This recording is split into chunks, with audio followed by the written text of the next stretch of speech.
Inorganic chemistry में जो भी रिएक्शंस होती है ना, ऑर्गेनिक की भी बात कर लो, सिंपली चीजें कैसे होती हैं कि हम किसी भी चीज की पहले क्या करेंगे, प्रिपरेशन करेंगे और फिर उसकी रिएक्शंस करेंगे, है ना। तो डाई नाइट्रोजन को भी हम क्या करेंगे, पहले उसकी प्रिपरेशन कैसे होती है और फिर उसकी रिएक्शंस हम करने वाले हैं, ठीक है। अब देखो, जब हम डाई नाइट्रोजन यानी N2 की प्रिपरेशन के लिए एनसीईआरटी में जाते हैं तो हमें सिर्फ ये 3 रिएक्शन दिखाई पड़ेंगे, ठीक है। और इन 3 रिएक्शंस की मैं सिंपल सी आपको ट्रिक बता रहा हूं कि पॉसिबल वाटर निकाल दो, ठीक है। मैंने ट्रिक क्या बताई, पॉसिबल वाटर निकाल दो पहला काम, प्लस दूसरा काम क्या कर दो, एक फेमस मॉलिक्यूल निकाल दो। मैं ट्रिक को रिपीट करता हूं कि डाई नाइट्रोजन की जो प्रिपरेशन की एनसीईआरटी की अपनी 3 रिएक्शन है, उसकी मैंने ट्रिक बताई कि पॉसिबल वाटर निकाल दो पहला काम, फिर दूसरा काम क्या करना है, एक फेमस मॉलिक्यूल निकाल दो, ठीक है। मैं किस तरीके से बोल रहा हूं ये आपको समझ आ जाएगा। देखो, ये अपनी पहली रिएक्शन है NH4Cl प्लस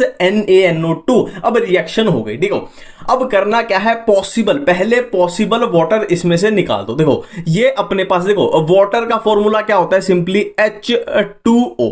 अब देखो, अब सिंपली चेक कर लो कि इस सारे रिएक्टेंट में से, सारी रिएक्टेंट वाली साइड में से कितने मॉलिक्यूल वाटर के निकल सकते हैं। देखो यहां हमारे पास क्या है, 4 हाइड्रोजन प्रेजेंट है ना, ऑक्सीजन एक भी नहीं है, और इसमें हाइड्रोजन एक भी नहीं है, 2 ऑक्सीजन प्रेजेंट है। तो 4 हाइड्रोजन और 2 ऑक्सीजन, तो कितने वाटर के मॉलिक्यूल पॉसिबल निकल सकते हैं, 2 मॉलिक्यूल निकल सकते हैं, है ना। ये -2H2 हमने इसमें से निकाल दिए, ठीक है। तो इसके बाद यहां पे अपने पास ये हाइड्रोजन वाटर में चले गए, ये ऑक्सीजन वाटर में चले गए, मतलब यहां क्या बचा, अपने पास नाइट्रोजन बचा और क्या बचा, क्लोरीन बचा, और यहां क्या बचा, अपने पास सोडियम बचा और क्या बचा, एक नाइट्रोजन बचा, ठीक है। अब हमें क्या करना है, अब देखो पॉसिबल वाटर निकाल चुके हैं, अब एक फेमस मॉलिक्यूल निकाल दो। ये सिंपल सी ट्रिक है। फेमस मॉलिक्यूल यहां क्या नजर आ रहा है, NaCl। NaCl एक बहुत फेमस मॉलिक्यूल है, और ये क्या बच गया अपना, नाइट्रोजन। नाइट्रोजन यानी 2 नाइट्रोजन मिलके क्या बना देंगे,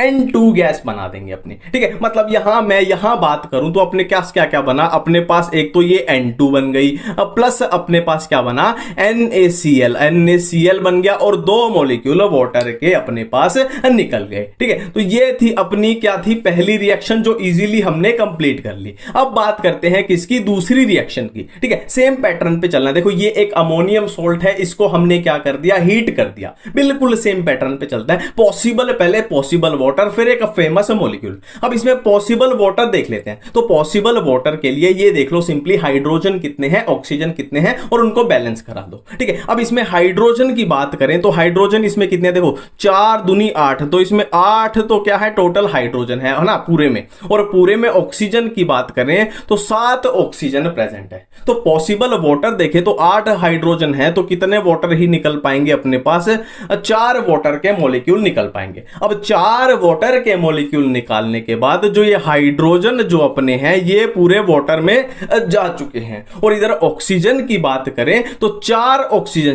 ऑक्सीजन वाटर में चले गई और 3 यहां पे अपने पास बच गई, ठीक है। अब देखो सिंपल सी बातें हैं, अब देखो यहां सिंपल सी बातें हैं। मैंने क्या बोला कि एक फेमस मॉलिक्यूल अब निकाल दो। अब यहां फेमस मॉलिक्यूल अपने पास क्या है, ये अपना क्रोमियम ऑक्साइड अपने को फेमस मॉलिक्यूल दिख रहा है, क्रोमियम ऑक्साइड Cr2O3। और बच क्या गया, देखो यह नाइट्रोजन कितने थे, यहां पे 2 नाइट्रोजन थे, तो 2 नाइट्रोजन ही बच गए, N2 ही अपने पास बच गया। तो रिजल्ट में यहां बात करें तो क्या बन जाएगा अपने पास, ये N2 बन गई, प्लस ये अपने पास क्या है, एक फेमस मॉलिक्यूल जो हमने निकाला था क्रोमियम ऑक्साइड Cr2O3, और प्लस क्या है अपने पास 4 वाटर के मॉलिक्यूल्स निकल चुके हैं, ठीक है। अब तीसरे की बात कर लेते हैं, थर्ड की। अब देखो ये अपने पास है बेरियम अजाइड, इसको अगर हम हीट कर दें तो क्या होगा, तो अपनी ट्रिक क्या बोलती है कि पॉसिबल अमाउंट ऑफ वाटर निकाल दो। तो इसमें वाटर तो कहीं निकल नहीं रहा और ना फेमस मॉलिक्यूल दिख रहा, ठीक है। अब देखो किसी भी रिएक्शन का एक सिंपल सा रूल होता है कि जो चीज रिएक्टेंट में है वही हमें प्रोडक्ट में दिखाई देगी, है ना। अब रिएक्टेंट में हमारे पास बेरियम है और क्या है, नाइट्रोजन है, दो ही टाइप के एटम प्रेजेंट है, तो प्रोडक्ट में भी हमें दो ही टाइप के एटम दिखाई देंगे, या तो बेरियम नाइट्रोजन, है ना, कुछ भी ऐड नहीं हो रहा, कुछ भी माइनस नहीं हो रहा, सिंपल सी बात है। तो यहां पे क्या कर दो, देखो यहां ये दोनों साथ में है, यहां एक ही पॉसिबिलिटी बनेगी कि बेरियम बेरियम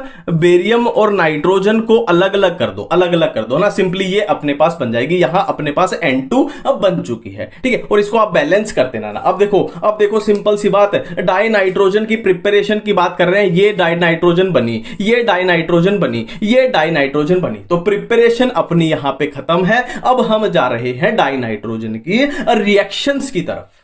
अब देखो हम डाई नाइट्रोजन की प्रिपरेशन अपनी कंप्लीट कर चुके हैं, अब हम करने वाले हैं डाई नाइट्रोजन की रिएक्शंस, ठीक है। देखो ये अपनी एनसीईआरटी में डाई नाइट्रोजन की रिएक्शन दी हुई है, ये die nitrogen die nitrogen die nitrogen और डाई नाइट्रोजन, इनको याद करने का सिंपल सा फंडा है। देखो सिंपल सी बात है, ये अपने रिएक्टेंट है, ये प्रोडक्ट है, तो सिंपल सा रूल है कि किसी भी रिएक्शन में जो रिएक्टेंट में होता है वो ही अपने को प्रोडक्ट में दिखेगा, है ना, सिंपल सा लॉजिक है यार। नींबू और पानी को मिलाओगे तो नींबू पानी ही तो बनेगा, तो लिथियम और नाइट्रोजन को मिलाओगे तो लिथियम नाइट्राइड बन जाएगा, मैग्नीशियम और नाइट्रोजन को मिलाओगे तो मैग्नीशियम नाइट्राइड बन जाएगा, नाइट्रोजन और हाइड्रोजन को मिलाओगे तो NH3 अमोनिया मिल जाएगा ना। देखो nitrogen hydrogen nitrogen hydrogen, simple सी बात है, नाइट्रोजन और ऑक्सीजन को मिलाओगे तो क्या है, नाइट्रोजन का ऑक्साइड मिल जाएगा, तो सिंपल सी बात है, लॉजिकल है, ठीक है। अब देखो अब हम करने वाले हैं नाइट्रिक एसिड की रिएक्शंस, ठीक है। तो नाइट्रिक एसिड की रिएक्शंस एक तो हमें मिलेंगी नॉन मेटल्स के साथ और दूसरी हमें मिलेंगी मेटल्स के साथ, ठीक है। एक बार फिर से रिपीट करता हूं, नाइट्रिक एसिड की रिएक्शंस नॉन मेटल्स के साथ मिलेंगी और दूसरी किसके साथ मिलेंगी, मेटल्स के साथ मिलेंगी, ठीक है। तो सबसे पहले हम नॉन मेटल्स वाला पार्ट निपटा लेते हैं कि नाइट्रिक एसिड यानी HNO3 जब नॉन मेटल्स के साथ रिएक्ट करता है तो क्या बनता है, इक एसिड बनता है, ठीक है। देखो सिंपल सी ट्रिक है, नाइट्रिक एसिड जब नॉन मेटल के साथ रिएक्ट करेगा तो उसका इक एसिड वो बना देगा, है ना। और कैसे बनाएगा ये हम देख लेते हैं। देखो ये अपना है नाइट्रिक एसिड, अब नाइट्रिक एसिड ने जब आयोडीन के साथ रिएक्शन की तो क्या बना दिया, इक एसिड यानी आयोडिक एसिड, ठीक है। दूसरी नाइट्रिक एसिड ने सल्फर के साथ रिएक्शन की तो उसका एक एसिड यानी सल्फ्यूरिक एसिड।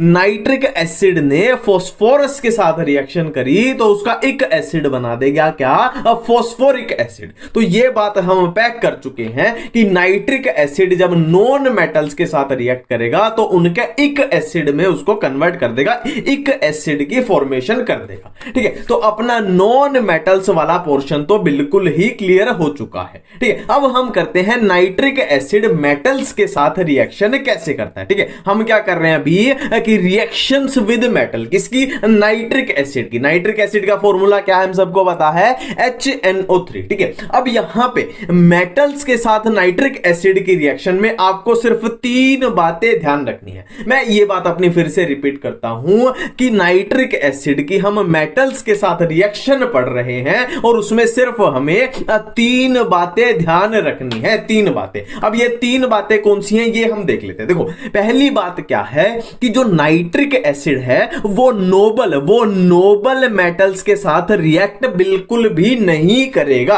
देखो सिंपल सी बात है यार, नोबल मेटल देखो, नोबल गैस ध्यान करो, नोबल गैस कौन सी होती है, नोबल गैस एलिमेंट कौन से होते हैं, जो किसी के साथ रिएक्ट नहीं करते, है ना। तो नोबल मेटल नाम से ही पता लग रहा है, नोबल है मतलब किसी के साथ रिएक्ट नहीं करेंगे। तो सीधी सी बात है यार, नाइट्रिक एसिड के साथ भी ये रिएक्ट नहीं करेंगे। और इसके एग्जांपल क्या दिए हुए एनसीईआरटी में आप देख लेना, कौन से दिए हुए हैं, गोल्ड एंड प्लेटिनम, है ना। गोल्ड एंड प्लेटिनम अपने नोबल मेटल हैं, किसी के साथ रिएक्ट नहीं करते, तो किसी के साथ नहीं करते तो नाइट्रिक एसिड के साथ भी नहीं करेंगे, है ना। इसका देखो लॉजिक है, याद मत करना, लॉजिक है। देखो गोल्ड के गहने बनते हैं और प्लेटिनम के भी गहने बनते हैं, क्यों बनते हैं, क्योंकि ये किसी के साथ रिएक्ट नहीं करते, है ना। आप सोच के देखो, मान लो किसी लड़की ने कानों में या नाकों में वो सोने वोने का कुछ गहना पहना और 1 महीने बाद वो रिएक्शन करके, किसी के साथ रिएक्शन करके कुछ और ही बन गया, है ना। इसीलिए तो इनके गहने बनते हैं कि ये किसी के साथ रिएक्ट नहीं करते, जैसे हैं वैसे ही रहते हैं, नोबल मेटल है। तो पहला पॉइंट तो अपना बिल्कुल क्रिस्टल क्लियर हो गया,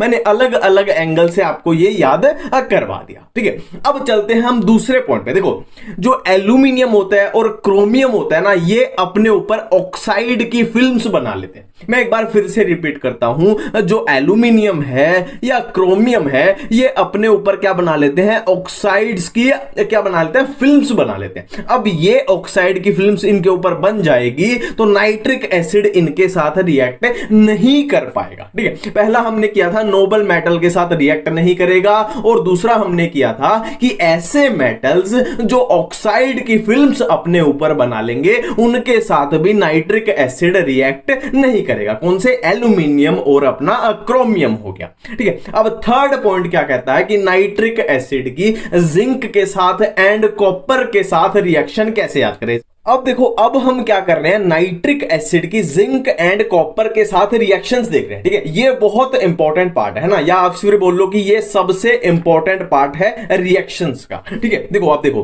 और कॉपर के साथ हम डाइल्यूट नाइट्रिक एसिड की रिएक्शन कराएंगे और कंसंट्रेटेड की कराएंगे, है ना। और सेम इसी तरीके से जिंक के साथ भी हम डाइल्यूट की भी कराएंगे और कंसंट्रेटेड की भी कराएंगे, है ना। फ्लो पकड़ो कि कॉपर के साथ हमने डाइल्यूट नाइट्रिक एसिड की भी कराई और कंसंट्रेटेड की भी कराई, और इसी तरह से जिंक के साथ भी हमने डाइल्यूट नाइट्रिक एसिड की भी कराई और कंसंट्रेटेड की भी कराई, ठीक है। अब देखो, याद करने का तरीका बताता हूं। देखो, कॉपर हो या जिंक हो, पहली बात। दूसरी बात, डाइल्यूट हो या कंसंट्रेटेड हो, है ना। पहले हम वो चीजें निकाल लेते हैं कि जो सब में बनेंगी, सब में कॉमन है। जैसे कि मेटल नाइट्रेट, जैसे कि मेटल नाइट्रेट, मेटल नाइट्रेट मतलब copper nitrate, copper nitrate, zinc nitrate, zinc nitrate, ठीक है। चाहे डाइल्यूट हो चाहे कंसंट्रेटेड हो, कुछ भी हो, मेटल नाइट्रेट तो बनेगा। कॉपर के केस में कॉपर नाइट्रेट, जिंक के केस में जिंक नाइट्रेट। ये बात तो अपनी क्लियर हो चुकी है ना, सब में कॉमन है। दूसरी बात क्या है, सब में आप क्या करो, पानी निकाल दो, सब में पानी निकाल दो, चाहे डाइल्यूट है चाहे कंसंट्रेटेड, है ना। तो ये चीजें तो सब में कॉमन आ गई, क्या, मेटल नाइट्रेट और पानी। हमें कुछ नहीं देखना, ना डाइल्यूट देखना ना कंसंट्रेटेड, ठीक है। अब आती है मजे की बातें, अब आती है मजे की बातें कि जहां से क्वेश्चन बनेगा कंफ्यूजन वाला पार्ट, कि किसमें NO बनेगा, किसमें NO2, किसमें N2O, किसमें NO2, ठीक है। देखो, सिंपल सी बात है, जहां आपको कंसंट्रेटेड दिखे ना, जहां आपको कंसंट्रेटेड दिखे, चाहे कॉपर हो चाहे जिंक हो, वहां पे NO2 को निकाल दो, वहां पे NO2 को निकाल दो, है ना। NO2 में नाइट्रोजन की ऑक्सीडेशन स्टेट +4 होगी, +4 होगी। मैंने क्या बोला कि जहां भी आपको कंसंट्रेटेड नाइट्रिक एसिड दिख गया, तो चाहे कॉपर है चाहे जिंक है, आप NO2 को निकाल दोगे। पहली बात क्लियर है। अब बात करते हैं डाइल्यूट की। देखो, कॉपर के केस में डाइल्यूट नाइट्रिक एसिड में क्या बनता है, अपने पास NO बनता है, और जिंक के केस में अपने पास बनता है N2O बनता है, ठीक है। अब इसमें कंफ्यूजन होगी, इसको कैसे याद करें। देखो, N2O में जो नाइट्रोजन की ऑक्सीडेशन स्टेट है वो है +1, और NO में नाइट्रोजन की ऑक्सीडेशन स्टेट है +2। अब इसको कैसे याद रखें, देखो, जिंक, यहां पे जान याद आएगा, जान यानी जिंदगी, है ना। जिंदगी से हमें याद आएगा जिंक। अब सबके पास जिंदगी कितनी होती है, 1 होती है। मैंने ट्रिक क्या बताई, जिंक से हमें याद आएगा जिंदगी, और जिंदगी सबके पास होती है 1, तो +1 ऑक्सीडेशन स्टेट जो है वो होगी अपनी जिंक में, तो ऑटोमेटिकली +2 वाली हो जाएगी अपनी कॉपर में। सारी रिएक्शन याद होगी। मेटल नाइट्रेट कॉमन थे, वाटर कॉमन थे, कंसंट्रेटेड दिखते ही NO2, और जिंदगी अपने पास 1 है, कॉपर हो जाएगा +2 में। सारी चीजें अपनी ऑटोमेटिकली कवर हो चुकी हैं, ठीक है। अब लास्ट ट्रिक हम कर लेते हैं कि नाइट्रिक एसिड को बनाने वाली, नाइट्रिक एसिड की प्रिपरेशन के लिए कौन सी प्रोसेस यूज होती है। देखो, नाइट को बाहर ओस गिरती है। देखो, फिर से वो ये लॉजिकल ट्रिक है, 1-2 बार करोगे पक्का हमेशा के लिए याद हो जाएगी, थोड़ी लॉजिकल है। देखो, नाइट को बाहर ओस गिरती है, मतलब रात को, नाइट मतलब रात को, बाहर मतलब बाहर। आप जाके देखोगे, घास में देखोगे ना सुबह, तो ओस गिरी हुई मिलती है। ओस तो सबको पता है ना क्या होती है, तो नाइट को बाहर ओस गिरती है। अब नाइट से हमें याद आएगा नाइट्रिक एसिड, नाइट से याद आया नाइट्रिक एसिड, बाहर से याद आया बर्कलैंड आइड प्रोसेस, और ओस से याद आया गया ओस्टवाल्ड प्रोसेस, मतलब नाइट्रिक एसिड की प्रिपरेशन के लिए जो अपने पास प्रोसेस होंगी कौन सी Birkeland Eyde process and Ostwald process. Ammonia का बिल्कुल सेम पैटर्न पे चलेंगे। पहले हम अमोनिया की क्या करेंगे, प्रिपरेशन करेंगे और फिर अमोनिया की रिएक्शंस के बारे में करेंगे। बिल्कुल एनसीईआरटी को कॉपी पेस्ट यहां पे किया जाएगा। तो हम स्टार्ट करने जा रहे हैं अमोनिया की प्रिपरेशन के साथ। देखो हम बात कर रहे हैं अमोनिया को प्रिपेयर करने की, ठीक है। तो अमोनिया को प्रिपेयर करने की एनसीईआरटी में 3 रिएक्शन दी हुई हैं, ठीक है। तो सबसे हम पहले बात कर रहे हैं, हम अपनी पहली रिएक्शन की बात कर रहे हैं। देखो हमें करना क्या है, हमें इस रिएक्शन में करना क्या है, हमें अमोनिया को प्रिपेयर करना है। हमें किसको, अमोनिया को प्रिपेयर करना है। तो थोड़ा सा जनरल नॉलेज, जनरल सेंस लगा लेते हैं कि अमोनिया के अंदर एक तो नाइट्रोजन है, एक अपने पास हाइड्रोजन है। तो हम करते क्या है, नाइट्रोजन को और हाइड्रोजन को जोड़ देते हैं, अपने पास अमोनिया बन जाएगी, है ना। अब इसको आप बैलेंस इजीली कर सकते हो। और इसी को हम क्या बोलते हैं, इसी प्रोसेस को हम बोलते हैं क्या, हेबर प्रोसेस बोलते हैं। ये पहली रिएक्शन अपनी क्लियर है ना। इसमें फिर भी कंफ्यूजन हो जाए तो एक ट्रिक याद रखना, फिर भी आपको कंफ्यूजन हो जाए तो एक ट्रिक याद रखना, हार्मोनियम, ठीक है। अब इसमें क्या होगा, हमें हर से याद आ जाएगा हेबर प्रोसेस, अमोनियम से याद आ जाएगा अमोनिया। मतलब हेबर प्रोसेस में क्या बनती है, अपने पास अमोनिया बनती है, ठीक है। तो ये पहली रिएक्शन अपनी बिल्कुल क्लियर है अमोनिया की प्रिपरेशन के लिए, कौन सी, हेबर प्रोसेस। अब मैं आपको बताने जा रहा हूं क्या, दूसरी रिएक्शन जो एनसीईआरटी में दी हुई है, ठीक है। बेसिकली हम करेंगे क्या, अमोनिया को हम यूरिया से बनाएंगे। अमोनिया को हम किससे बनाएंगे, यूरिया से बनाएंगे, ठीक है। अब यूरिया के अगर फॉर्मूला की बात करूं, तो यूरिया का फॉर्मूला क्या होता है, NH2CO NH2, ठीक है। ये अपना यूरिया है। अब हमें बनाना क्या है, अमोनिया की फॉर्मेशन करनी है। तो एक सिंपल सा काम करो, यहां पे क्या कर दो, अमोनिया के ऊपर पानी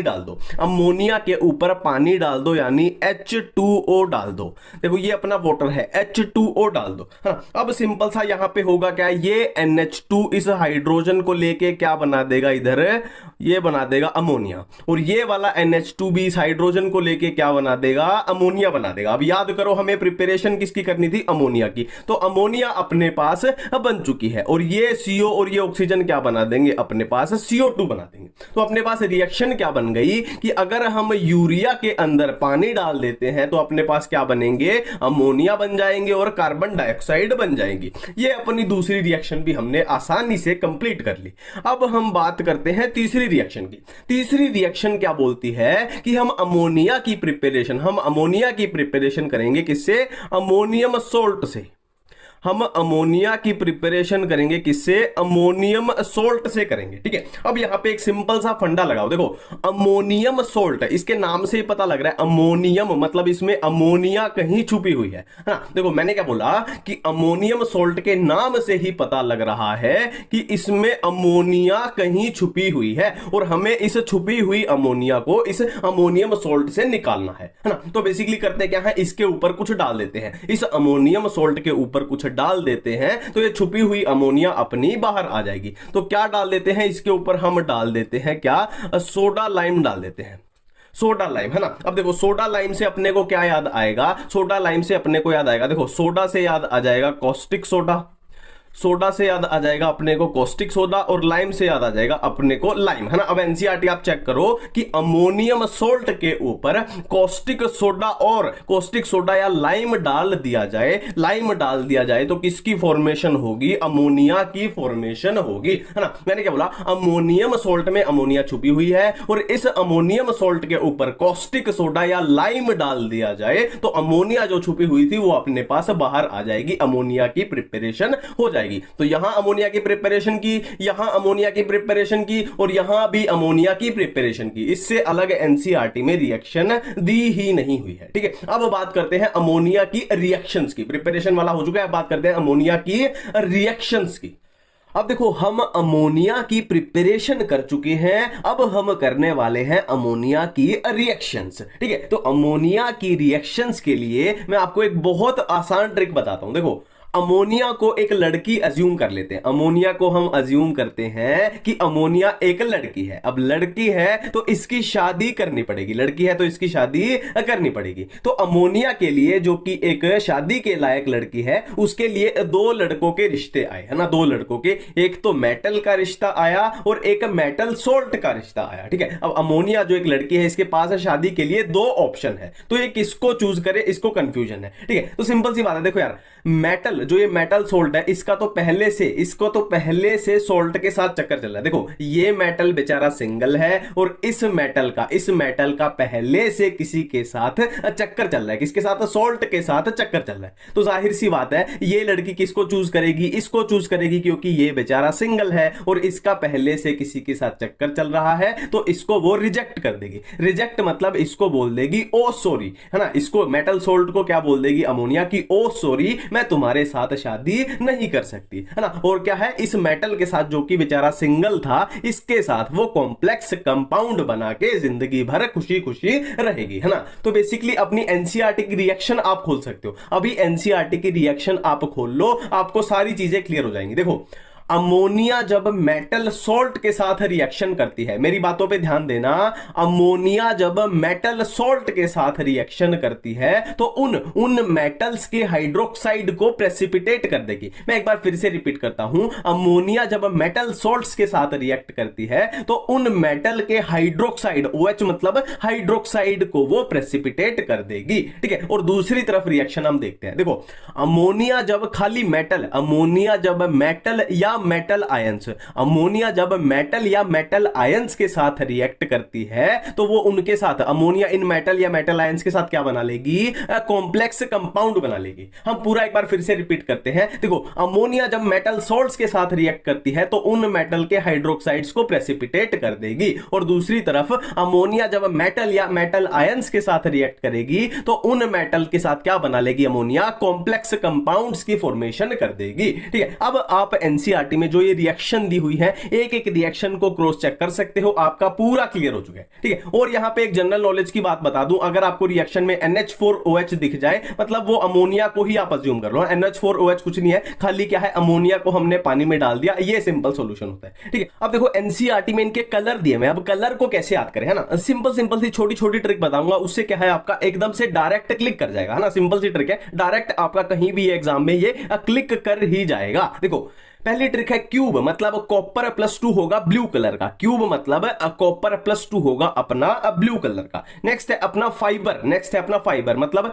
Fe+3 होगा अपना ब्राउन कलर का, Fe+3 होगा अपना ब्राउन कलर का। नेक्स्ट है ZW, देखो अपने सेक्स डिटर्मिनेशन में देखा होगा ZW, है ना, होती है ना ZW टाइप वाली सेक्स डिटर्मिनेशन, जेनेटिक्स में होती है। तो मतलब Z से आ जाएगा अपना जिंक, W से हो जाएगा व्हाइट, मतलब जिंक होगा अपना व्हाइट कलर का, और Ag अपना होता है कलरलेस, Ag अपना होता है कलरलेस। ये सारे किसमें, एनसीईआरटी में दिए हुए हैं इनकी रिएक्शन में। Ag अपना कलरलेस, देखो सिंपल सी बात है, मान लो मैं आज बीमार हूं, आज Ag मतलब आज, मैं आज बीमार हूं तो मैं आज काम नहीं कर पाऊंगा। अब मैं काम ही नहीं कर पाऊंगा तो मेरा दिन कैसा हो जाएगा, कलरलेस, मेरा दिन कैसा हो जाएगा कलरलेस। थोड़ा ऐसे रिलेट करना, आज का दिन खराब मतलब कलरलेस दिन गया, तो ये हम कलर याद रख सकते हैं।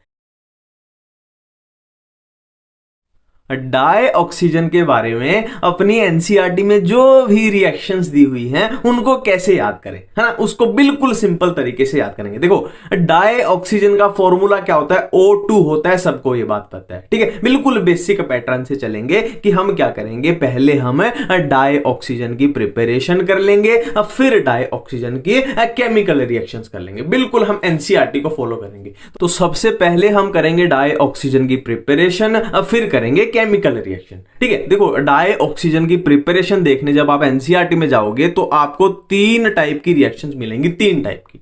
ठीक है, बिल्कुल ठीक है, इन तीनों को हम बारी बारी से करने वाले हैं। देखो इसका पहले मैं आपको लॉजिक बता देता हूं। लॉजिक देखो, हमें क्या करना है, डाई ऑक्सीजन की प्रिपरेशन करनी है ना। इसका सीधा सीधा मतलब क्या है, हमें क्या चाहिए, हमें डाई ऑक्सीजन चाहिए। ठीक है, अब डाई ऑक्सीजन हम किससे लेंगे, तो सीधी सी बात है, जिसके पास डाई ऑक्सीजन बहुत सारी, मतलब जिसके पास ऑक्सीजन बहुत सारी पड़ी है, हम उसके पास जाके बोलेंगे कि भाई हमें ऑक्सीजन चाहिए और हमें ऑक्सीजन दे दो, सिंपल सी बात है। ठीक है, तो पहला मेथड हम करने जा रहे हैं। देखो मैंने तीन मेथड बताए ना, तो पहला मेथड हम करने जा रहे हैं। देखो ऑक्सीजन कंटेनिंग सॉल्ट्स जैसे कि नाइट्रेट हो गया, सल्फेट हो गया, क्लोरेट हो गया, अब देखने से ही पता लग रहा है इनके पास कितनी सारी ऑक्सीजन पड़ी हुई है। देखो इसके पास O3, इसके पास O4, इसके पास O3, मतलब कितनी सारी ऑक्सीजन पड़ी हुई है। ठीक है, अब हमें क्या करना है, डाई ऑक्सीजन प्रिपेयर करनी है, मतलब हमें ऑक्सीजन चाहिए। तो हम इनके पास जाएंगे और इनको बोलेंगे कि भाई हमें ऑक्सीजन प्रिपेयर करनी है, हमें ऑक्सीजन चाहिए और आपके पास कितनी सारी ऑक्सीजन पड़ी हुई है, तो प्लीज आप हमें थोड़ी ऑक्सीजन दे दो। ठीक है, फिर ये बोलेंगे कि मान लिया तुम्हारी बात कि हमारे पास बहुत सारी ऑक्सीजन छुपी हुई है, पर वो ऐसे नहीं निकलेगी, वो ऐसे नहीं निकलेगी। तो वो कैसे निकलेगी, तो ये सोल्ट्स बोलेंगे कि भाई हमें हीट कर दो, हमें हीट कर दो, फिर हमारे पास जो ये ऑक्सीजन छुपी हुई है ये बाहर निकल के आ जाएगी। अब देखो, अब हम अपनी रिएक्शंस पे आ जाते हैं। तो ये रिएक्शन अपनी एनसीईआरटी में दी हुई है। ठीक है, बेसिकली क्या है, देखो उन्होंने ना नाइट्रेट का रिएक्शन दी है, ना सल्फेट की दी है, उन्होंने किसकी, क्लोरेट वाली एनसीईआरटी में दी हुई है। ठीक है, मतलब क्या है, देखो ये अपना क्लोरेट है, इसको हमने हीट किया तो क्या है, इसके पास बहुत सारी जो ऑक्सीजन छुपी हुई है वो यहां बाहर आ जाएगी अपने पास, और ऑक्सीजन की अपने पास ये प्रिपरेशन हो चुकी है। तो ये तो हो गया पहला मेथड कि जिसके पास, जिस सॉल्ट के पास बहुत सारी ऑक्सीजन है उसको हमने हीट कर दिया। ठीक है, अब आ रहे हैं हम किस पे, अपने दूसरे मेथड पे आ रहे हैं। अब हम आ रहे हैं अपने दूसरे मेथड पे। ये क्या बोलता है, बाई H2O2 डीकंपोजिशन। अब सिंपल सी बात है यार, देखने से ही पता लग रहा है कि H2O2 मतलब क्या, इसके पास बहुत सारी ये ऑक्सीजन छुपी हुई है, ऑक्सीजन छुपी है। तो हम क्या करेंगे, इसको डीकंपोज कर लेंगे और उस छुपी हुई ऑक्सीजन को बाहर निकाल लेंगे। देखो हमने क्या किया, H2O2 को डीकंपोज कर दिया तो ऑक्सीजन बाहर आ गई। ठीक है, अब मेरे जैसे जो एवरेज बच्चे होते हैं ना, वो क्या करेंगे इस रिएक्शन में कि ऑक्सीजन बाहर आ गई तो बच गया क्या, हाइड्रोजन बच गया, है ना। बट यहां ध्यान रखना है, H2O2 की डीकंपोजिशन में हमें ऑक्सीजन प्लस वाटर मिलता है, यहां पे H2 मत निकाल देना, पक्का मेरे जैसे बच्चे ये गलती करेंगे। ठीक है, तो कोई बात नहीं, ये अपना दूसरा मेथड हो गया, बिल्कुल सिंपल है। ऑक्सीजन छुपी हुई है तो हमने डीकंपोज करके निकाल ली। वही बेसिक पैटर्न है कि जिसके पास ऑक्सीजन है उससे हमने ऑक्सीजन ले ली। ठीक है, अब आ रहे हैं हम अपने तीसरे मेथड पे। तीसरा मेथड थोड़ा सा टेक्निकल है ना, वैसे कुछ डरावना नहीं है, कोई दिक्कत वाली बात नहीं है, सब चीजें समझ आएंगी। देखो, metals law in electrochemical series. देखो जैसे ये मेटल है, Ag है, Hg है, Pb है, ये क्या है, इलेक्ट्रोकेमिकल सीरीज में ये नीचे की तरफ होते हैं। देखो इसका मैं लॉजिक समझाता हूं आपको, देखो अगर ये अपनी इलेक्ट्रोकेमिकल सीरीज है तो इलेक्ट्रोकेमिकल सीरीज में जो एलिमेंट ऊपर की साइड होते हैं ना, ऊपर की साइड, वो आसानी से ऑक्सीडाइज हो जाते हैं। ये बातें मेरे ख्याल आपको पता भी होंगे ना, जो ऊपर की साइड है वो आसानी से ऑक्सीडाइज हो जाते हैं और जो नीचे की साइड है वो आसानी से रिड्यूस हो जाते हैं। ठीक है, अब देखो ऊपर वाले जो मेटल हैं वो ऑक्सीडाइज हो जाते हैं, मतलब उनको ऑक्सीजन के साथ रहना पसंद है। अब नीचे वाले मेटल हैं वो क्या है, इजीली रिड्यूस होंगे, मतलब उन्हें ऑक्सीजन के साथ रहना पसंद नहीं है, तो अब इतना कंक्लूजन निकाल लिया कि जैसे Ag है, Hg है, Pb है, ये क्या है, इलेक्ट्रोकेमिकल सीरीज में नीचे की तरफ होते हैं, मतलब इन्हें ऑक्सीजन के साथ रहना बिल्कुल भी पसंद नहीं है। ठीक है, तो इनके ऑक्साइड हैं, देखो जैसे Ag का ऑक्साइड है, Hg का ऑक्साइड है, Pb का ऑक्साइड है ना, इनको क्या है, ऑक्सीजन के साथ रहना पसंद नहीं है, तो ये क्या करेंगे, ऑक्सीजन को लूज कर देंगे, ना। क्यों कर देंगे, क्योंकि इनको खुद को क्या करना है, रिड्यूस होना है ना। देखो यहां पे ये रिड्यूस हो रहे हैं, इनको क्या होना है, इनको इजीली रिड्यूस होना है, ऑक्सीजन के साथ रहना पसंद नहीं है, तो अपनी ऑक्सीजन ये लूज कर देंगे। ये तीसरा मेथड हो गया, है ना। तो यहां पे अपने डाई ऑक्सीजन की प्रिपरेशन खत्म हो चुकी है। एनसीईआरटी में आप चेक कर लो, कोई भी दिक्कत नहीं आएगी, बिल्कुल आसान तरीके से किया। अब हम आते हैं रिएक्शंस की तरफ। अब रिएक्शंस को मैंने क्या किया है, रिएक्शंस को मैंने दो पार्ट में डिवाइड कर दिया है, दो पार्ट में। पहला पार्ट में तो कुछ भी नहीं है, सिर्फ आपको क्या करना है ना, देखना है और लिखना है, डायरेक्ट ही अपने आप हो जाएंगे ना, बिल्कुल देखते ही हो जाएंगे। देखो कैल्शियम के साथ ऑक्सीजन को जोड़ दिया तो कैल्शियम का ऑक्साइड, एल्यूमिनियम के साथ ऑक्सीजन को जोड़ दिया एल्यूमिनियम का ऑक्साइड, फास्फोरस के साथ ऑक्सीजन को जोड़ दिया फास्फोरस का ऑक्साइड, कार्बन के साथ ऑक्सीजन को जोड़ दिया कार्बन का ऑक्साइड, SO2 के साथ ऑक्सीजन को जोड़ दिया तो एक ही पॉसिबिलिटी है, SO2 प्लस O2, ये SO3 ही बन सकती है। तो ये तो डायरेक्ट है, ऑक्सीजन को आप डायरेक्ट जोड़ के चिपकाते जाओ। ये है पहले टाइप की रिएक्शन जो अपनी एनसीईआरटी में गिवन है। अब हम करते हैं दूसरे टाइप की रिएक्शन।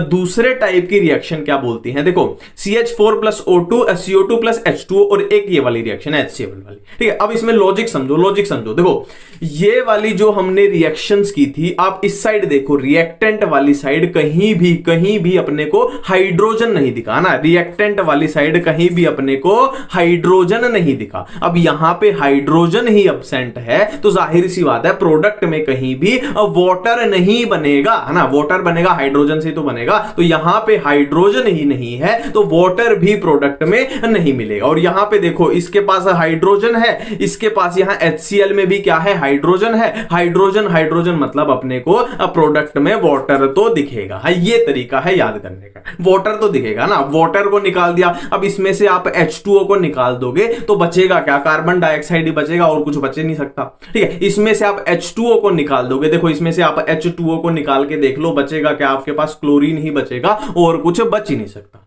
ठीक है। बिल्कुल सिंपल तरीके से हमने सारी चीजें कर लिया ना, थोड़ा सा भी अपना एफर्ट नहीं लगा, ऑटोमेटिकली सारी चीजें बनती चली गई। एनसीईआरटी को आप किसी भी टाइम चेक कर सकते हो।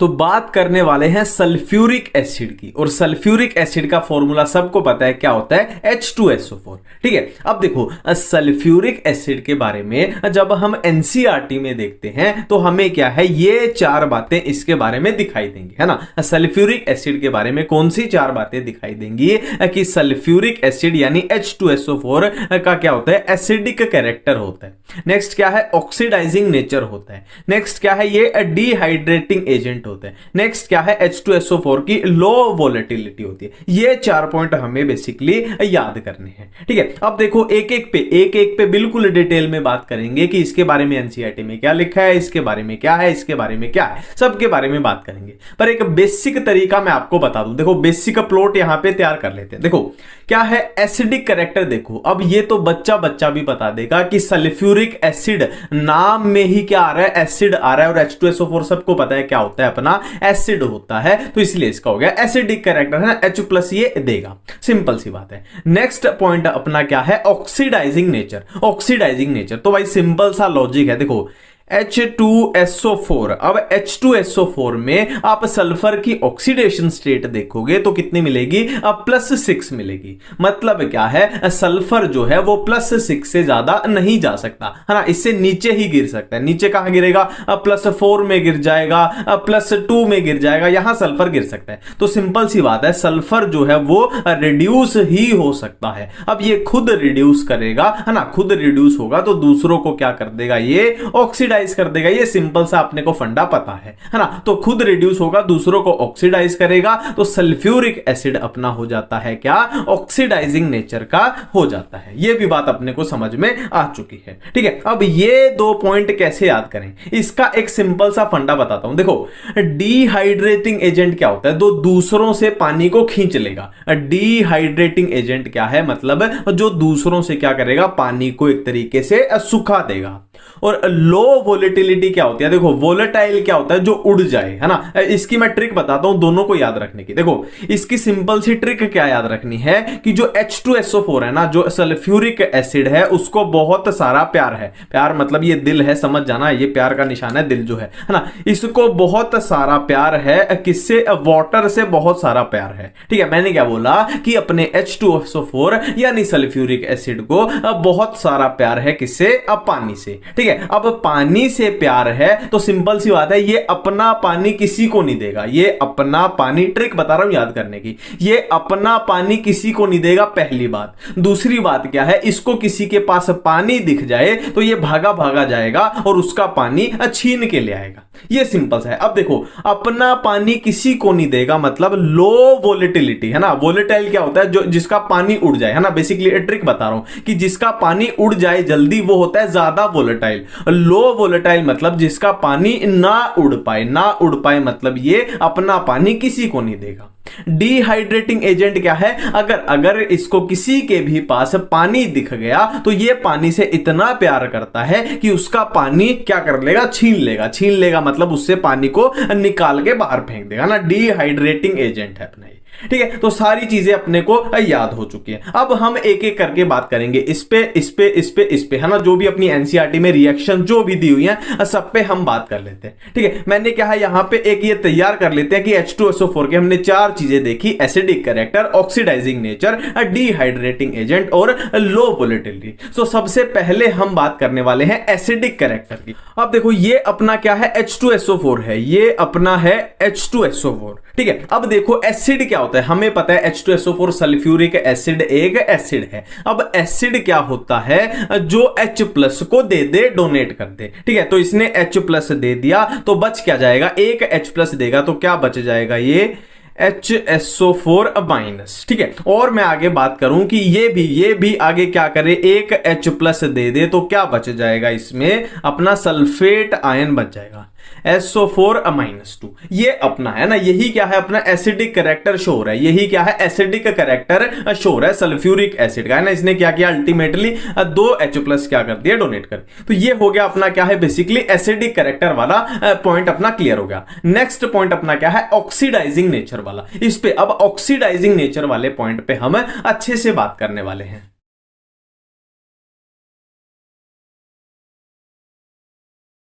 अब देखो ये तीन रिएक्शन अपनी एनसीईआरटी में दी हुई है। ठीक है, और मैं आपको बोल दूं कि इन तीनों रिएक्शंस में जो अपना सल्फ्यूरिक एसिड है वो ऑक्सीडाइजिंग नेचर शो कर रहा है, ऑक्सीडाइजिंग नेचर। ठीक है, अब कैसे पता लगेगा, सिंपल बात है, तो सिंपल सी बात है, देखो यहां पे कॉपर क्या है, 0 ऑक्सीडेशन स्टेट में है, सल्फर किस में है, 0 में है, कार्बन किस में है, 0 में है ना। जब कोई भी एलिमेंट अकेला होता है तो वो हमेशा 0 ऑक्सीडेशन स्टेट में है, सिंपल सी बात है। अब देखो ये अपना सल्फ्यूरिक एसिड, ये अपना सल्फ्यूरिक एसिड, ये अपना सल्फ्यूरिक एसिड। अब सल्फ्यूरिक एसिड ने क्या किया वो देखते हैं। देखो यहां पे कॉपर कौन सी ऑक्सीडेशन स्टेट में आ गया, +2 में आ गया, है ना। ये क्या है अपना सल्फेट -2 आयन है। ठीक है, और यहां पे सल्फर 0 में था, यहां किस में आ चुका है, +4 में आ चुका है। और यहां कार्बन भी अपना किस में आ चुका है, +4 में आ चुका है। तो देखो 0 से +2, 0 से +4, 0 से +4, मतलब क्या है, हर जगह क्या हो रही है, अपनी ऑक्सीडेशन हो रही है। और ये किसने की है, अपने सल्फ्यूरिक एसिड ने की है। तो हमने बहुत इजीली यहां पे देख लिया कि सल्फ्यूरिक एसिड अपना क्या है, ऑक्सीडाइजिंग नेचर का होता है। दूसरा पॉइंट भी अपना क्लियर है। अब तीसरा पॉइंट देख लेते हैं कि सल्फ्यूरिक एसिड क्या होता है, डिहाइड्रेटिंग एजेंट होता है। मतलब क्या है, एक तरीके से पानी को निचोड़ देगा, पानी को निकाल देगा, किसमें से, जिसके साथ भी हम इसकी रिएक्शन कराएंगे। मान लो एनसीईआरटी का एग्जांपल ले रहा हूं, ये अपना कोई कार्बोहाइड्रेट है, ये अपना कोई कार्बोहाइड्रेट है, और इसमें हम क्या करेंगे, सल्फ्यूरिक एसिड को अगर डाल दें, सल्फ्यूरिक एसिड को अगर डाल दें तो सल्फ्यूरिक एसिड क्या करेगा, इसका सारे पानी को यानी H2O को अलग निकाल देगा। अब इसमें से अगर आप H2O निकाल दोगे तो क्या बच जाएगा आपके पास, सिर्फ और सिर्फ कार्बन ही आपका बच जाएगा। बेसिकली करना क्या है, डिहाइड्रेटिंग मतलब अपना आप पानी निकाल दो, और पानी निकाल के जो भी बच जाए अपना वो बन जाएगा। ये सिंपल सी बात है। ठीक है, तो अपना क्या है, डिहाइड्रेटिंग वाला भी पॉइंट क्लियर है। अब लास्ट पॉइंट है लो वोलेटिलिटी। इसमें कुछ भी नहीं याद रखना, बस खाली ये थ्योरेटिकल पॉइंट याद रख लेना कि सल्फ्यूरिक एसिड की वोलेटिलिटी जो होती है वो लो होती है। ठीक है, इतनी बातें क्लियर है। अब बात कर लेते हैं सल्फ्यूरिक एसिड की प्रिपरेशन की। अब बात कर लेते हैं सल्फ्यूरिक एसिड की प्रिपरेशन की बात कर लेते हैं। और अपने को प्रोसेस कौन सी याद रखनी है, इसमें कॉन्टैक्ट प्रोसेस याद रखनी है, कॉन्टैक्ट प्रोसेस। और बहुत सिंपल है, बहुत सिंपल, बिल्कुल 5वीं क्लास वाली है। देखो सिंपल है, देखो अगर मैं सल्फर को ऑक्सीजन दे दूं तो जाहिर सी बात है क्या बन जाएगा भाई, SO2 बन जाएगा ना। इसको ऑक्सीजन दे दी, SO2 बन गया। अब मैं आपके सामने अगर फर्दर बात करूं कि इसको मैं फिर से अगर ऑक्सीजन दे दूं तो क्या बन जाएगा, ऑक्सीजन आप और बढ़ा दो, है ना, SO2 था तो ये SO3 बन जाएगा। हाँ, बिल्कुल सिंपल बात है। अब आगे वाला स्टेप थोड़ा ध्यान से करेंगे। देखो क्या है, अगर SO3 को मैं H2SO4 दे दूं, SO3 को अगर H2SO4 दे दूं तो अपना क्या बन जाएगा, H2S2O7 और इसको हम क्या बोलते हैं, इसको हम बोलते हैं ओलियम, है ना। अब क्या है अपने पास ये ओलियम बनके तैयार है, ठीक है। अब हमें चाहिए क्या, प्रिपरेशन किसकी करनी थी, हमें सल्फ्यूरिक एसिड H2SO4 की, ठीक है। अब हमें सल्फ्यूरिक एसिड जिस भी कंसंट्रेशन में चाहिए हम क्या करेंगे, इस ओलियम को उठाएंगे और उस हिसाब से इसको डाइल्यूट करके अपना क्या बनाते रहेंगे, अपना सल्फ्यूरिक एसिड में हम करने वाले हैं HCl यानी हाइड्रोक्लोरिक एसिड, ठीक है।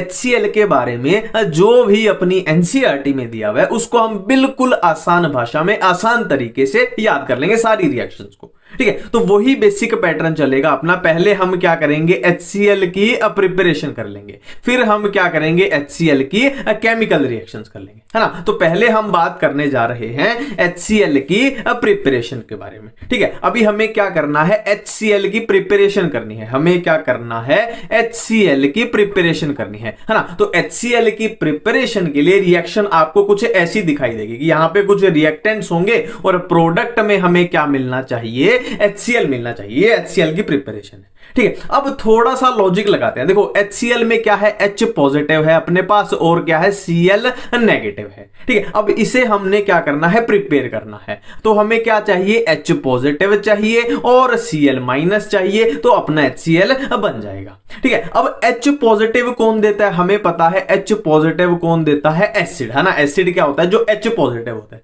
तो H पॉजिटिव तो हम किसी एसिड से ले लेंगे। फॉर एग्जांपल मान लो हम H पॉजिटिव ले लेंगे अपने H2SO4 से ले लेंगे। H2SO4 के पास बहुत सारे H प्लस हैं तो यहां से हम H प्लस ले लेंगे। अब बात करते हैं Cl नेगेटिव की। अब बात करते हैं Cl नेगेटिव। देखो जो Cl नेगेटिव देते हैं, आप सोच के बताओ अपनी केमिस्ट्री में सबसे फेमस जो कंपाउंड है वो कौन से हैं, है ना। सबसे फेमस वाले जिनके पास क्लोरीन होता है कौन से हैं, एक तो HCl है, एक NaCl है ना। यही दो अपने पास सबसे फेमस होते हैं, एक HCl एक NaCl, ठीक है। अब HCl को तो हमें पहले ही बनाना है तो HCl का यूज तो कर नहीं सकते, नहीं तो क्या है, दुनिया अपने को पागल बोलेगी कि HCl बनाने के लिए HCl का ही यूज कर रहे हैं, तो ये तो अपना यूज हो नहीं सकता। तो यूज कौन सा होगा, अपना NaCl यूज होगा, है ना। अब बेसिक क्या बना कि H प्लस है, H प्लस हम कहां से ले लेंगे, एसिड से ले लेंगे, और Cl माइनस हम कहां से ले लेंगे, NaCl से ले लेंगे, तो अल्टीमेटली अपना HCl बन जाएगा, ठीक है। मैंने क्या बोला, देखो ये यहां से मैं रब कर देता हूं पूरा।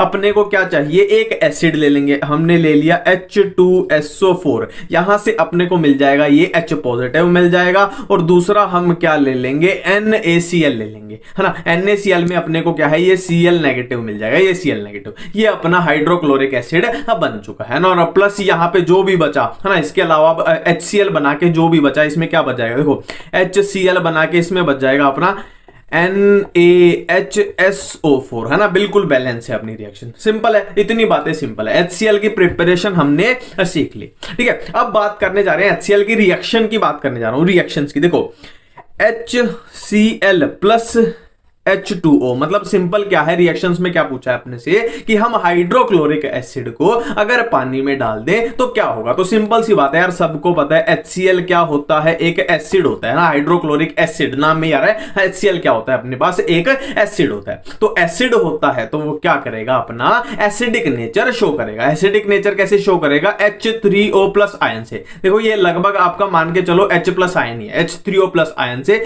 और यहां प्लस क्या बच जाएगा, देखो H3O प्लस बचा के अपने पास क्या बच जाएगा, इधर अपने का पास क्या बच जाएगा, क्लोरीन नेगेटिव बच जाएगा ना। H3O प्लस बना के अपने पास क्लोरीन नेगेटिव बच जाएगा। तो ये है इसका क्या है, एसिडिक नेचर यहां पे शो हो रहा है HCl का, ठीक है। ये एक सिंपल सी रिएक्शन है, एसिडिक नेचर है ना, एसिड होता है, सबको ये बात पता है, ठीक है। अब नेक्स्ट रिएक्शन आपके सामने मैं करने जा रहा हूं। देखो अगर क्या करो, अमोनिया और HCl की रिएक्शन करवा दी जाए तो क्या होगा, रिएक्शन करवा दी जाए तो क्या होगा। तो सिंपल सी बात है, दोनों को देखो, दोनों को क्या करो, ऐड कर दो, और दोनों को क्या करो, ऐड कर दो। ऐड कैसे कर दो, NH4Cl, सिंपल सी बात है। देखो NH4Cl एक ही पॉसिबिलिटी बन रही है, दोनों को क्या करो, ऐड कर दो, है ना, सिंपली जोड़ कर दिया हमने, ये भी रिएक्शन अपनी सिंपल हो गई।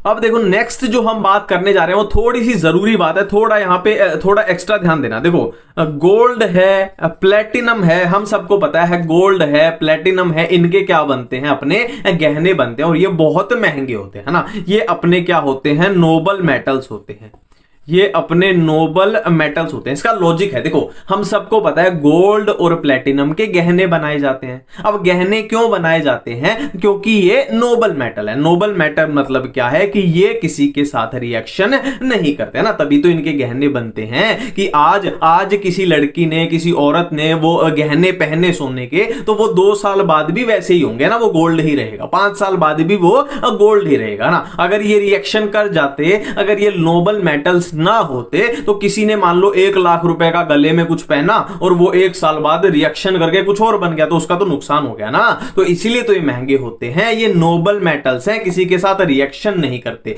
जैसे हैं वैसे रहेंगे, और इसलिए इनके गहने भी बनाए जाते हैं ना। अब ये इतनी चीजें मैंने आपको क्यों बताई? मैं एनसीईआरटी की चीजें अब आपको बोलने जा रहा हूं। देखो नोबल मेटल्स हैं, गोल्ड है, जैसे प्लेटिनम है, तो इनको कहां रखा जाएगा? अब देखो सिंपल सी बात है, इतनी महंगी चीजें हैं तो हम इनको क्या करेंगे? रेगिस्तान में छुपा के रखेंगे। इनको हम क्या करेंगे? रेगिस्तान में छुपा के रखेंगे। दोबारा से एक बार रिपीट करता हूं, गोल्ड प्लेटिनम नोबल मेटल्स हैं, और क्या है, ये बहुत महंगे होते हैं, बहुत कॉस्टली होते हैं। ये बात सबको पता है, गोल्ड प्लेटिनम बहुत महंगे होते हैं। तो बहुत महंगे हैं तो हम क्या करेंगे? इनको रेगिस्तान में छुपा के रखेंगे। अब रेगिस्तान से अपने को क्या याद आएगा? रेजिया याद आएगा, रेजिया। और रेजिया से अपने को क्या याद आएगा? एक्वा रेजिया याद आएगा ना, एक्वा रेजिया। अब एक्वा रेजिया में होता क्या है ना, यहां पे HCl का क्या रिलेशन है? तो एक्वा रेजिया में 3 पार्ट होते हैं अपने HCl के, और 1 पार्ट होता है इसमें किसका? नाइट्रिक एसिड यानी HNO3 का, है ना। और दोनों कैसे होते हैं? दोनों कंसंट्रेटेड,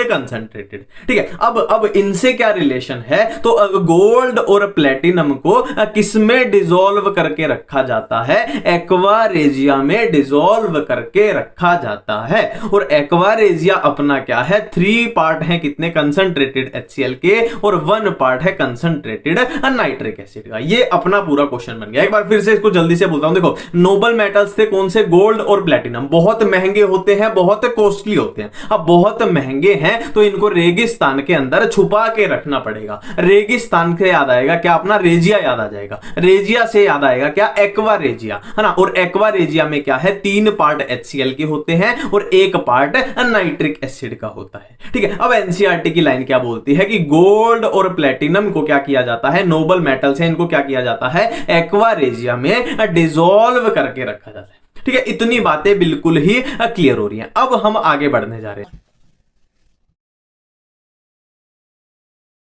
अब देखो ये HCl के बारे में अपनी बिल्कुल लास्ट रिएक्शंस है ना, इसके बाद अपना HCl खत्म। और तीनों रिएक्शन क्या है अपनी एनसीईआरटी में दी हुई है। एनसीईआरटी से ही मैं कॉपी पेस्ट कर रहा हूं, ठीक है। सिंपल सी बात है। अब क्या है, देखो ये अपने पास 3 सोल्ट है, ये भी एक सोल्ट है, ये भी एक सोल्ट है, ये भी एक सोल्ट है। अब रिएक्शन कैसे पूछी गई है कि तीनों की रिएक्शन क्या करवा दे? हम HCl के साथ करवा दे, है ना। हम क्या पढ़ रहे हैं? HCl ही तो पढ़ रहे हैं। तो तीनों की रिएक्शन क्या करवा दी? HCl के साथ करवा दी। तो बताओ भाई क्या बनेगा? ठीक है। अब लॉजिक देखो, ट्रिक देखो, ट्रिक क्या बोलती है? देखो ट्रिक क्या बोलती है? HCl क्या होता है? HCl को मान के चलो क्या होता है? अपना स्ट्रॉन्ग एसिड होता है। HCl क्या है? स्ट्रॉन्ग एसिड है। HCl क्या है? स्ट्रॉन्ग एसिड है, ठीक है। अब इन तीनों सोल्ट्स के ऊपर आप ध्यान दो, इन तीनों सोल्ट्स के ऊपर आप ध्यान दोगे तो ये तीनों किससे बने हैं? अपने वीक एसिड से बने हैं। तीनों किससे बने हैं? वीक एसिड से बने हैं। तीनों किससे बने हैं? अपने वीक एसिड से बने हैं, ठीक है। वीक एसिड से बने तीनों सोल्ट, ठीक है। अब क्या है लॉजिक, क्या है ट्रिक, क्या है? देखो ये स्ट्रॉन्ग एसिड, ये वीक एसिड, ये स्ट्रॉन्ग, ये वीक, ये स्ट्रॉन्ग, ये वीक,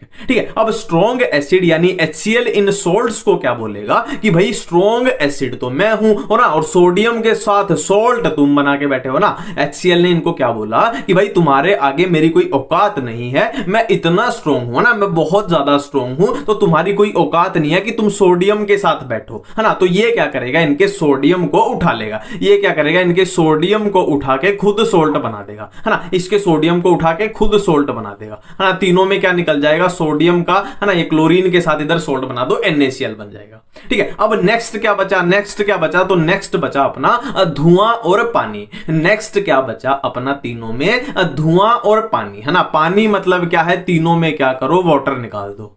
पानी मतलब तीनों में वाटर निकाल दो। अब क्या बचा? धुआं। अब क्या बचा? धुआं। धुआं का मेरा मतलब है कि कोई गैस, है ना, धुआं मतलब कोई गैस निकालनी है, ठीक है। अब NaCl प्लस वाटर निकाल के इसमें आप चेक कर लो कौन सी गैस मिलेगी, CO2 ही आपको मिलेगी। इसमें आप चेक कर लो कौन सी गैस मिलेगी, CO2 ही इसमें निकल सकती है। इसमें चेक करोगे कार्बन नहीं है, यहां पे क्या है अपना सल्फर है, तो सल्फर है तो यहां कौन सी गैस निकाल दो आप? SO2 निकाल दो। बिल्कुल सिंपल चीजें अपनी हो गई, ठीक है। HCl अपना कंप्लीट है। हमारी एनसीईआरटी में अब बोरेक्स के रिलेटेड जो भी रिएक्शंस दी हुई हैं उनको हम सिंपल और आसान ट्रिक्स की हेल्प से यहां पे याद करने वाले हैं, ठीक है। तो सबसे पहले हम क्या देख लेते हैं? बोरेक्स का केमिकल फॉर्मूला देख लेते हैं, ठीक है। तो बोरेक्स का केमिकल फॉर्मूला सबको पता होना चाहिए, क्या होता है? Na2B4O7 और 10 मॉलिक्यूल यहां पे आएंगे अपने वाटर के, ठीक है। ये है बोरेक्स का केमिकल फॉर्मूला, इतनी बातें क्लियर है। अब मैं एनसीईआरटी की पहली रिएक्शन की बात करने जा रहा हूं, ठीक है। पहली रिएक्शन क्या बोलती है कि अगर हम बोरेक्स को पानी में डाल दें, अगर हम बोरेक्स अपना क्या है? Na2B4O7, अगर हम इसको क्या करें? पानी में डाल दें तो अपने को क्या मिलेगा? ये अपनी रिएक्शन है, ठीक है। अब देखो आपको एक छोटा सा क्वेश्चन पूछना चाहिए कि मैंने यहां पे बोरेक्स के फॉर्मूला में कहीं भी ये 10H2O नहीं दिखाया। क्यों नहीं दिखाया? क्योंकि अपने पास इतना सारा ऑलरेडी इतना सारा पानी है, तो इसका कोई भी मतलब नहीं है, कोई भी एग्जिस्टेंस नहीं है ना, ये नेग्लेक्ट हम कर सकते हैं। तो ये बोरेक्स को हमने क्या किया? पानी में डाल दिया। आप बताओ क्या बनेगा, ठीक है। अब देखो ट्रिक मैं आपको बताने जा रहा हूं। देखो बोरेक्स को आप ध्यान से देखो, Na2B4S7 ऐसे फॉर्मूला किसके होते हैं? ऐसे फॉर्मूला अपनी केमिस्ट्री में किसके होते हैं? सॉल्ट्स के ऐसे फॉर्मूलाज होते हैं, ठीक है। तो ये अपना एक सॉल्ट है, ठीक है, सिंपल सी बात है, ठीक है। अब देखो आपने एक 9वीं क्लास में, 10वीं क्लास में, 8वीं क्लास में आपने एक चीज पढ़ी होगी कि हम एसिड की रिएक्शन जब बेस के साथ कराते हैं, तो हमें क्या मिलता है? सॉल्ट मिलता है, और क्या मिलेगा? अपने को पानी मिलेगा। ये बात मेरे ख्याल से सबको पता होगी ना, 8वीं क्लास से हम पढ़ने लग जाते हैं कि एसिड के साथ बेस को मिलाया तो हमें क्या मिलेगा? सॉल्ट मिलेगा और वाटर मिलेगा, ठीक है। अब ट्रिक क्या बोलती है कि इस रिएक्शन को उल्टा कर दो कि सॉल्ट में पानी मिलाया तो क्या मिलेगा? एसिड मिलेगा और बेस मिलेगा, है ना। सॉल्ट मतलब ये अपना बोरेक्स हो गया, अब पानी मतलब ये अपना पानी हो गया, मतलब यहां क्या मिलेगा? हमें एक एसिड मिलेगा और एक बेस मिलेगा। ये अपनी ट्रिक है, ठीक है। अपने अब रिएक्शन खत्म हो गया, खुद ब खुद सब कुछ बनता चला जाएगा। हमें एक बेस मिलेगा, एक एसिड मिलेगा। तो इसमें आप देख लो बेस कौन सा दिखाई दे रहा है ना, तो इसमें आप देख लो आपको फेमस बेस एक ही दिखाई देगा, कौन सा? सोडियम हाइड्रोक्साइड, NaOH, यही बेस आपको फेमस सा दिखाई दे रहा है। तो ये अपना हो गया, बेस हो गया। और एसिड, अब इसमें देख लो एसिड कौन सा दिखाई देगा आपको? सिर्फ और सिर्फ बोरोन वाला एसिड फिर बच जाता है इसमें, कौन सा? अपना बोरिक एसिड बच जाता है। तो ये हो गया अपना बेस हो गया, ये अपना हो गया एसिड हो गया, ये बेस हो गया एसिड हो गया, वही अपनी सिंपल रिएक्शन होगी, ठीक है। अब देखो, अब एनसीईआरटी की एक बहुत जरूरी लाइन है, इसके बारे में जो भी हमने किया इसके बारे में एनसीईआरटी की एक बहुत जरूरी लाइन है कि बोरेक्स का, देखो ये क्या है? बोरेक्स का एक्वियस सॉल्यूशन है ना। ये क्या है? देखो ये बोरेक्स है और ये एक्वियस मतलब पानी है, तो ये बोरेक्स का एक्वियस सॉल्यूशन है। तो एनसीईआरटी में क्या बोला गया है कि बोरेक्स का एक्वियस सॉल्यूशन कैसा होता है? बेसिक नेचर का होता है ना। बोरेक्स का एक्वियस सॉल्यूशन कैसा होता है? बेसिक नेचर का होता है। तो सिंपल सी बात है यार, सोडियम हाइड्रोक्साइड यानी NaOH, सबको ये बात पता है कि ये एक बहुत स्ट्रॉन्ग बेस है ना, ये स्ट्रॉन्ग बेस है। तो इसका एक्वियस सॉल्यूशन कैसा दिखाई पड़ेगा? अपने को बेसिक दिखाई पड़ेगा, है ना। इतनी बातें सिंपल है, ठीक है। अब हम नेक्स्ट रिएक्शन करने जा रहे हैं। अब बात करते हैं बोरेक्स की नेक्स्ट रिएक्शन की, है ना। नेक्स्ट रिएक्शन अपने से क्या पूछी जाएगी कि अगर बोरेक्स को हीट कर दिया जाए तो क्या होगा, ठीक है। तो बोरेक्स पहले लिख लेते हैं कि Na2B4O7 10H2O, ये अपना बोरेक्स हो गया। और इसको क्या कर दिया हमने? अगर हीट कर दिया तो क्या होगा? तो यार सिंपल सा लॉजिक है, हम किसी भी चीज को हीट करेंगे तो क्या होगा? उसका पानी क्या होगा? उड़ जाएगा, उसका पानी उड़ जाएगा, सूख जाएगा। तो बचेगा क्या अपने पास? सिर्फ ये बच जाएगा। क्या बच जाएगा? Na2B4O7, खाली ये अपने पास बच गया, ठीक है। अब आपसे पूछा जाए कि इसको फर्दर हीट कर दें, इसको फर्दर आगे हीट कर दें तो क्या होगा, है ना। तो क्या होगा? तो आपका पहला लॉजिक क्या बोलेगा कि हीट मतलब पानी को आप सुखा दो। पर यहां पे आप ध्यान से देखो, एक भी हाइड्रोजन इसमें प्रेजेंट है। देखो वाटर में क्या चाहिए अपने को? H2O यानी हाइड्रोजन चाहिए, हाइड्रोजन, है ना। यहां पे हाइड्रोजन नहीं है, मतलब पानी तो इसमें से नहीं निकल सकता। तो क्या निकल सकता है? तो हम क्या करेंगे? एक ऑक्साइड को निकाल देंगे। ऑक्साइड किसका निकल सकता है? किसका? बोरोन का ऑक्साइड। तो बोरोन का ऑक्साइड निकाल दिया। अब बोरोन का ऑक्साइड निकालने के बाद अपने पास इसमें बच क्या जाएगा, अपने पास बच जाएगा NaBO2, ये अपने पास बच जाएगा। ठीक है, अब मैं आपको दो सुपरहिट क्वेश्चन यहां पे बताऊंगा, दो सुपरहिट क्वेश्चन। देखो ये जो बना है ना अपना, ये जो बना है ये क्या है, सोडियम मेटाबोरेट है, सोडियम मेटाबोरेट है ना, सिंपल सी बात है। सोडियम की जगह यहां पे और कोई मेटल होती तो ये उसका मेटाबोरेट हो जाता। ये किसका है, सोडियम मेटाबोरेट है। ये पहला सुपरहिट क्वेश्चन मेटाबोरेट वाला। और यहां पे दूसरा सुपरहिट क्वेश्चन, देखो ये जो हमने रिएक्शन की है ना, ये वाली जो हमने रिएक्शन की है, ये अपनी एक सुपरहिट क्वेश्चन है, ये अपना एक सुपरहिट क्वेश्चन है। ये अपनी रिएक्शन किस काम आती है, ये अपनी रिएक्शन काम आती है किसके, बोरेक्स बीड टेस्ट।